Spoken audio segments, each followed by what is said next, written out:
நீங்கள் C sharp Python இந்த 2 programming லாங்குவேஜில் ஏதாவது ஒரு ப்ரோக்ராமிங் லாங்குவேஜை செலக்ட் பண்ணி கற்றுக்கணும்னு நினைக்கிறீங்கன்னா எந்த மாதிரி சமயங்களில் என்ன ப்ரோக்ராமிங் லாங்குவேஜை செலக்ட் பண்ணுறது?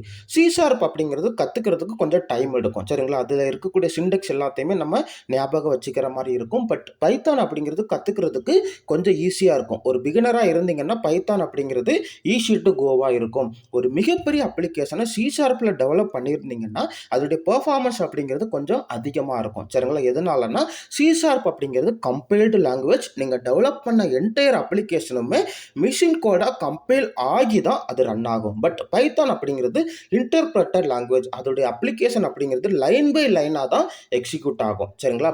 சி ஷார்ப் அப்படிங்கிறது full and full Microsoft support பண்ணுறாங்க. அதனால அதில் ஏதாவது இஷ்யூ ஏதாவது சப்போர்ட் தேவைப்பட்டுச்சுன்னா மைக்ரோசாஃப்டோடைய பேக்கண்ட் சப்போர்ட் இருக்கும். பைத்தான் அப்படிங்கிறதுக்கு massive open source community support இருக்குது, சரிங்களா?